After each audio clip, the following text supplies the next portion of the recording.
அதிமுகவை ஒன்றிணைக்க செங்கோட்டையன் விடுத்த காலக்கெடு இன்றுடன் நிறைவடைகிறது. இந்நிலையில் புரிய வேண்டியவர்கள் புரிந்து கொள்ள வேண்டும் என எடப்பாடி பழனிசாமியை மறைமுகமாக சுட்டிக்காட்டி செங்கோட்டையன் பேசியுள்ளார்.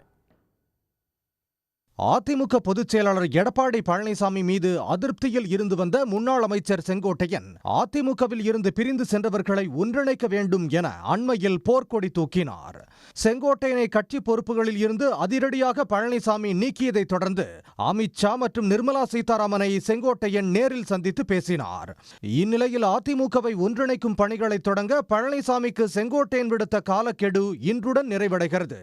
இத்தகைய பரபரப்பான சூழலில் 10 நாட்களுக்கு பிறகு கோபிச்செட்டிப்பாளையம் அதிமுக அலுவலகத்திற்கு வந்த செங்கோட்டையன் அண்ணா உருவப்படத்திற்கு மாலை அணிவித்து மரியாதை செலுத்தினார். தொடர்ந்து செய்தியாளர்களை சந்தித்த அவர் அதிமுக ஆட்சி மலர வேண்டும் என்பதற்காகவே கடந்த 5ஆம் தேதி இத்தகைய கருத்துக்களை கூறியதாக தெரிவித்தார். மேலும் தொண்டர்கள் மற்றும் மக்களின் கருத்துக்களை மனதில் கொண்டு புரிய வேண்டியவர்கள் புரிந்து கொள்ள வேண்டும் என மறைமுகமாக பழனிசாமியை குறிப்பிட்டு பேசினார். பேரறிஞர் அண்ணா அவர்கள் மாற்றான் தோட்டத்து மல்லிகைக்கும் மனமுண்டு, மறப்போம் மன்னிப்போம், அவருடைய பொன்னெழுத்துக்களால் பொறிக்கப்பட வேண்டிய வார்த்தைகளை இன்று நினைவூட்ட விரும்புகிறேன். என்னுடைய நோக்கம் இயக்கம் ஒன்று பெற வேண்டும், புரட்சித் தலைவருடைய அவர்கள் அம்மாவுடைய ஆட்சி மலர வேண்டும் என்ற நோக்கத்தோடு தான் இந்த கருத்துக்களை அன்றைக்கு 5ஆம் தேதி என்று பிரதிபலித்தேன்.